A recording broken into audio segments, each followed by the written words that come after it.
Simulation theory is our reality a digital game? Hello, local Motivator family. Today we're diving much deeper into a topic that will challenge our minds, overturn our perceptions, and perhaps fundamentally change our perspective on the universe: simulation theory. We've touched upon this topic superficially before, but today we're going to explore every corner, every layer, every possible dimension of this fascinating and unsettling idea. Get ready, because after this journey, your concept of reality might never be the same. Have you ever wondered what if everything we experience, every color we see, every emotion we feel, every flavor we taste, is part of a massive computer simulation? The sunlight you see when you wake up in the morning, the warmth of the coffee in your hand, the expressions on your loved ones' faces, even the curiosity you feel while watching this video, could all of it be a flawless reflection of a virtual world? Sounds like something out of a sci-fi movie, right? Films like The Matrix, The 13th Floor, and Inception are built upon this idea. But it's not just a Hollywood fantasy. It's a serious argument that has captivated the minds of philosophers, physicists, tech giants, and ordinary people alike, leading to intense scientific and philosophical debates today. So what's the depth of this simulation theory? Simply put, simulation theory is the idea that our existence, our universe, and all of our reality are a perfect computer simulation created by a far more advanced civilization or entity.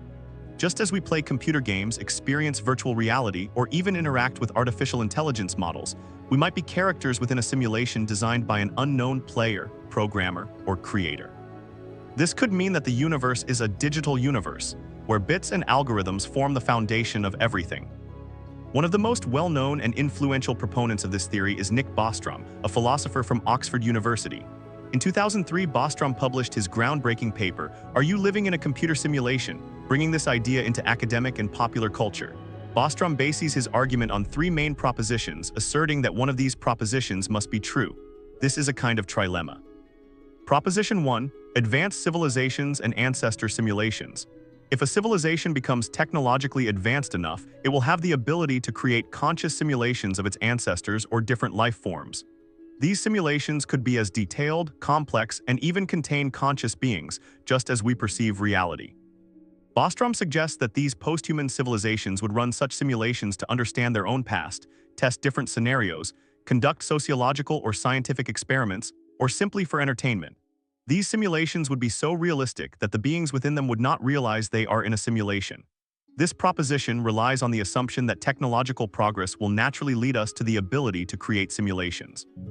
Proposition 2. The number of ancestor simulations.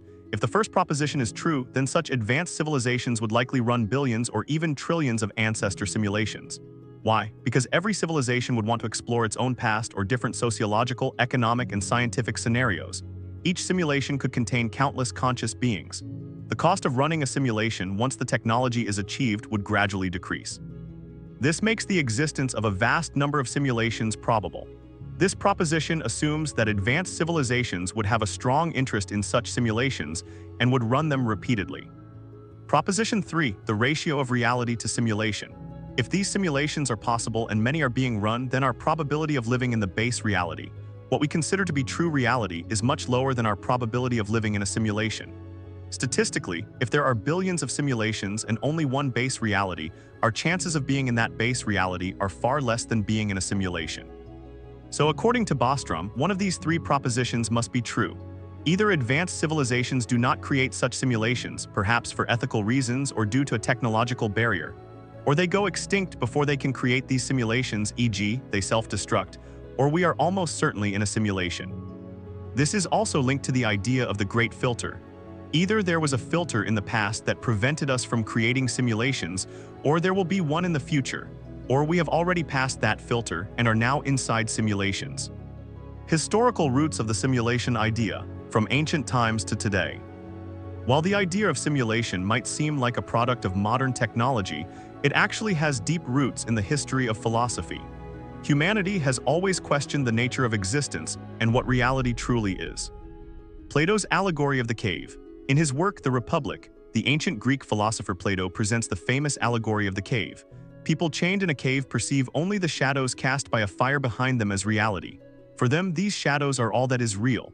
However, the philosopher emerges from the cave, sees the true world, and tries to enlighten the others upon returning.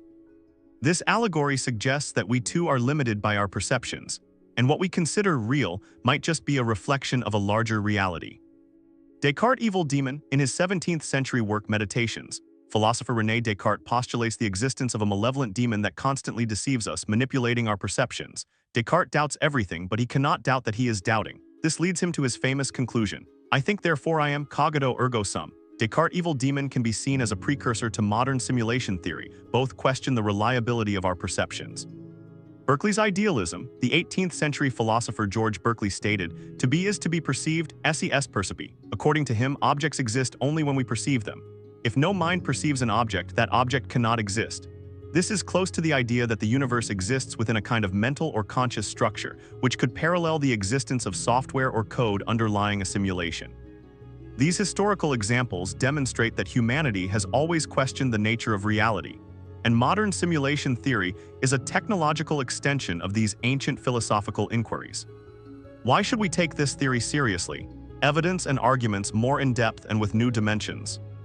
There are several intriguing points and thought experiments that support simulation theory.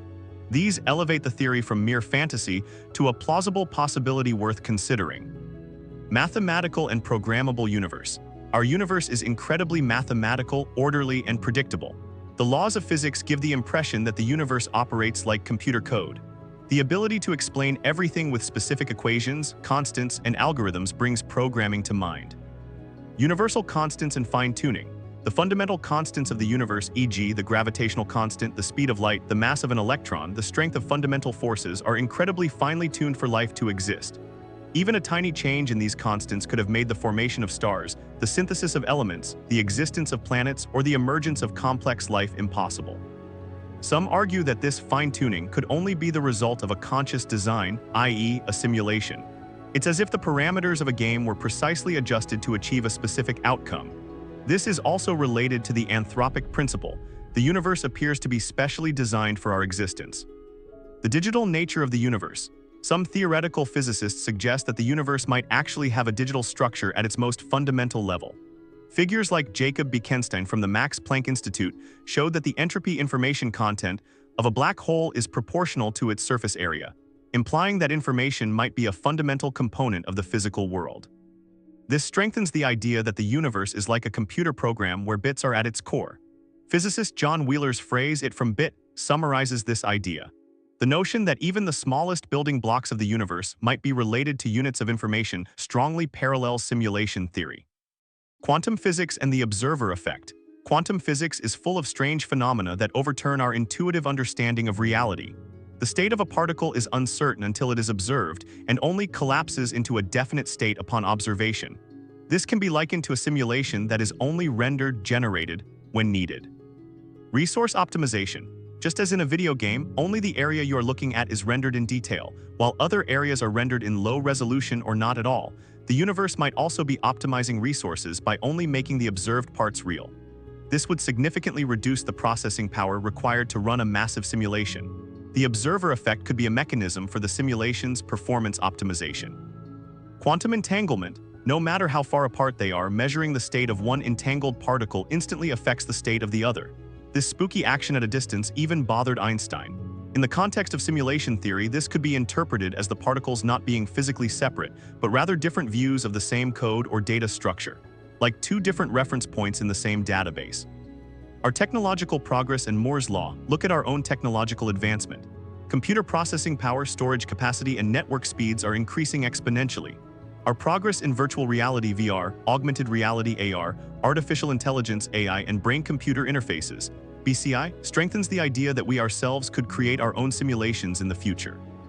Future simulation capabilities. If Moore's law, the doubling of processing power every 18-24 months, continues, it might only be a matter of time before we reach the computing power needed to simulate human consciousness and an entire universe. Some estimates even suggest we could reach this point within this century. If we can reach this point, why couldn't a civilization that existed billions of years before us do the same? The reality of virtual reality. Even today's VR technologies have the potential to convince our brains that reality is a simulation. In the future, simulations could become so perfect that they are indistinguishable from reality. We could even directly transmit sensory inputs to the brain, creating fully immersive virtual worlds indistinguishable from dreams. Bugs, glitches, or anomalies in the universe. Some scientists and theorists interpret certain anomalies or unexplained phenomena in the universe as bugs or glitches in the simulation. Dark matter and dark energy. Dark matter and dark energy, which constitute a large portion of the universe but cannot be directly observed, are mysteries that our laws of physics cannot fully explain.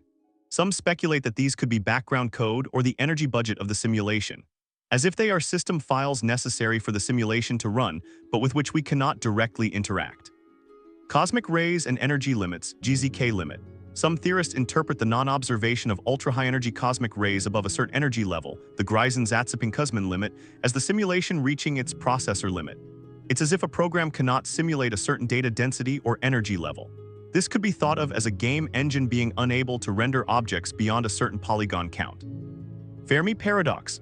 The Fermi paradox, which asks why we haven't found concrete evidence of alien life forms given the vastness of the universe and the countless stars and planets in billions of galaxies, can also be explained by simulation theory. Perhaps the purpose of the simulation is only to observe our existence and development, and other civilizations are not rendered or have not yet been created. Or perhaps to optimize the simulation's resources, only our galaxy or solar system is simulated in detail. Holographic principle. Some advanced physics theories suggest that the universe might actually behave like a hologram, encoded on a two-dimensional surface. This idea originated from the notion that the entropy of a black hole is proportional to its surface area. If the universe is like a hologram, this could be consistent with the idea that it is a simulation, because a hologram is also based on the principle of information being encoded on a surface and projected as a three-dimensional image. What about counter-arguments? Why we might not be in a simulation more detailed and with new dimensions? Of course, there are strong counterarguments and major hurdles to this theory. Simulation theory leads to intense debates in philosophical and scientific circles. Lack of evidence and the principle of falsifiability. The most fundamental counterargument is the lack of concrete, experimentally verifiable evidence that we are in a simulation. To be a scientific theory, a theory must be falsifiable. That is, an experiment must be able to be designed that could prove it false. It is extremely difficult to design such an experiment for simulation theory because the simulation could be so perfect that nothing within it could reveal it to be a simulation. If the simulators are very clever, they might not have left any backdoors in the simulation. Immense computing power and resources. The sheer size of the computer required to run such a simulation is unimaginable.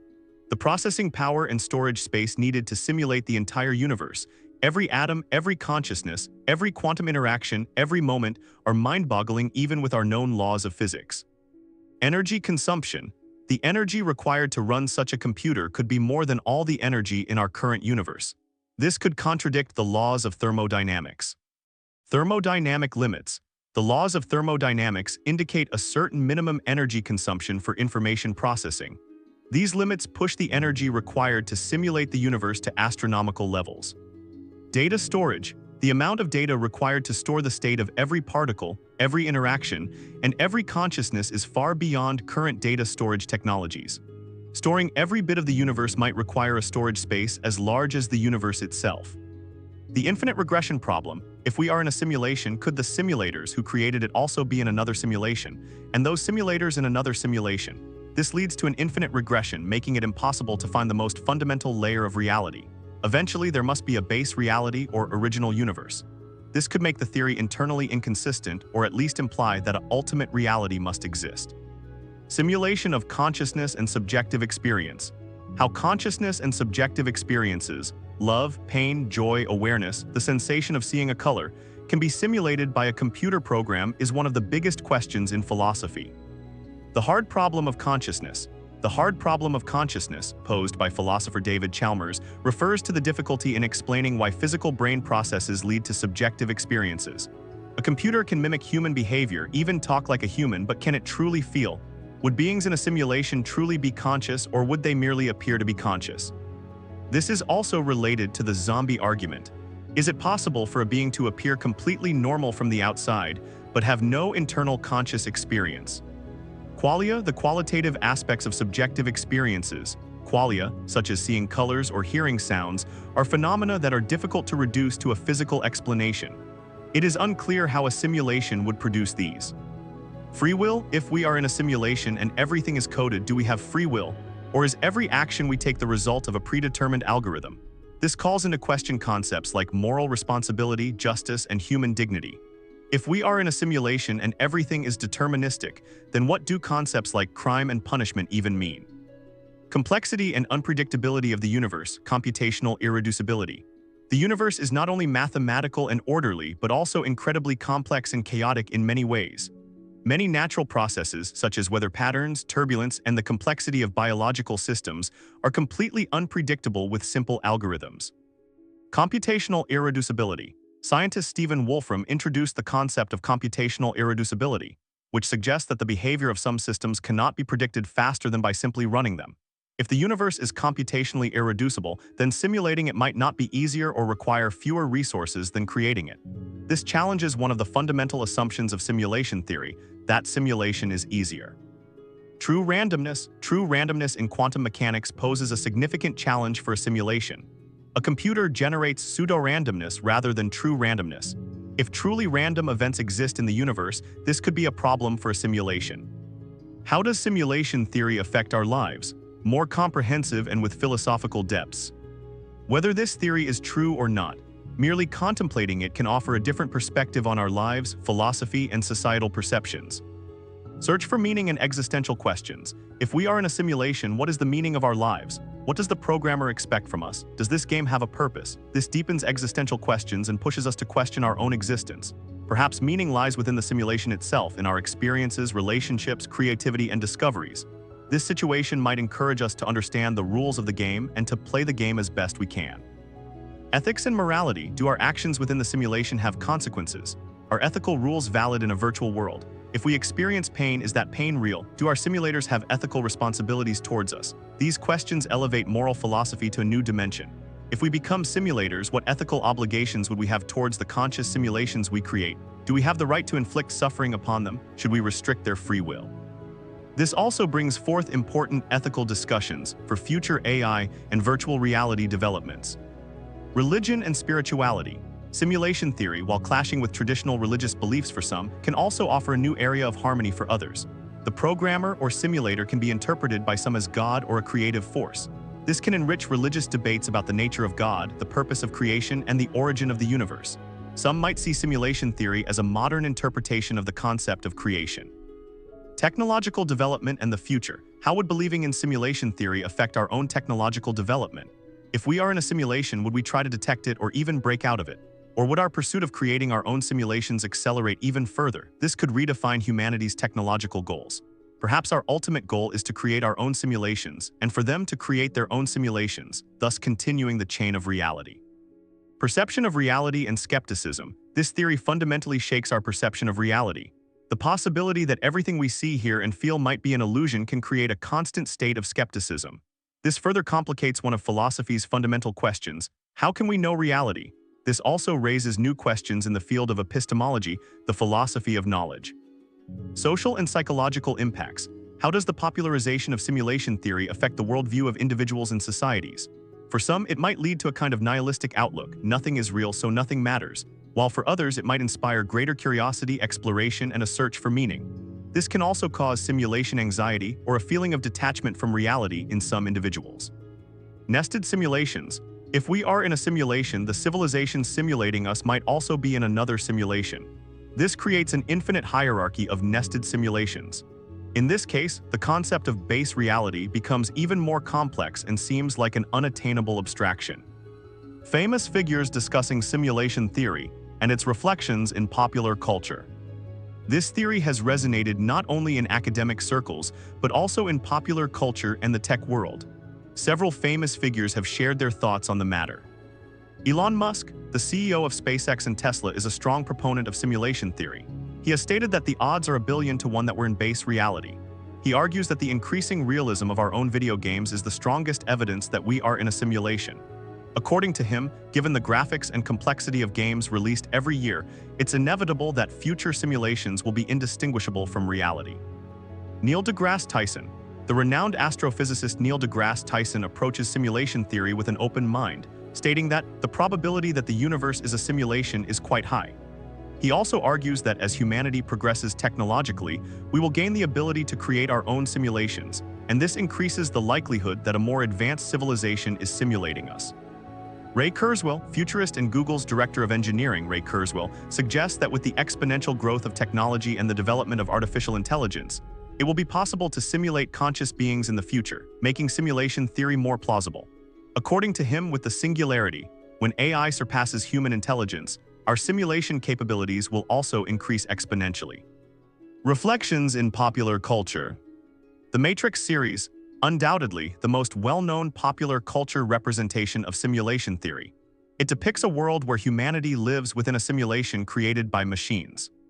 The 13th Floor, a film built on layers of reality exploring nested simulations. Inception, another film that pushes the boundaries of reality by creating dreams within dreams. Westworld, a series where humans interact with AI androids, blurring the line between reality and simulation. Rick and Morty, an animated series that humorously tackles simulation theory and existential questions. These works demonstrate how deeply simulation theory has embedded itself in people's minds, and how it makes us question our perception of reality. Ways to detect a simulation, hypotheses, and potential experiments. So, is there a way to detect whether we are in a simulation? This is an area where science fiction and theoretical physics intersect. Here are some speculative hypotheses and potential experiments that scientists are working on. Searching for glitches, looking for unexpected inconsistencies, errors, or glitches in the laws of physics of the universe. For example, observing whether physical constants change over time or if there are unexpected behaviors in certain parts of the universe.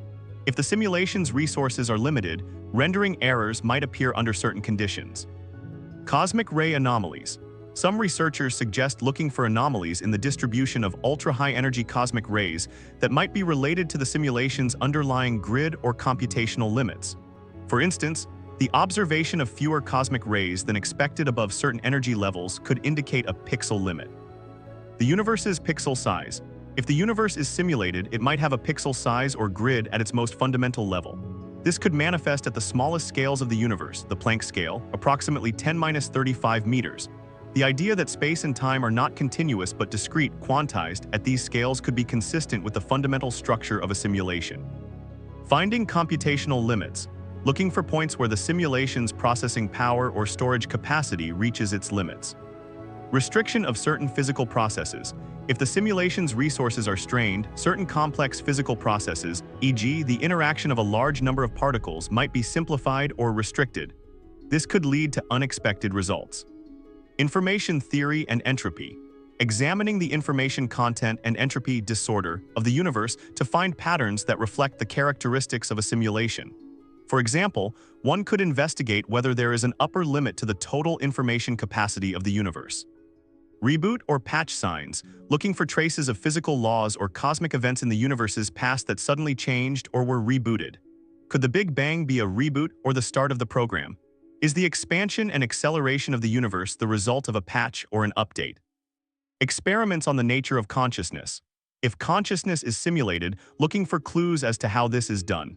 Brain-computer interfaces or artificial consciousness research might provide some hints in the future. Mathematical anomalies.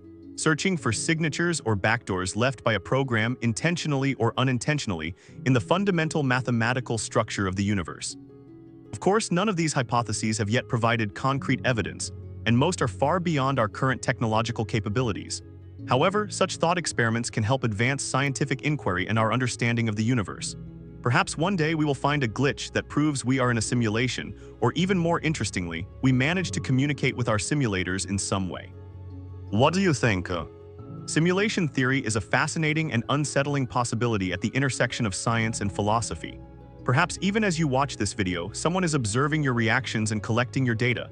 This forces us to ask the most fundamental questions about the nature of our existence.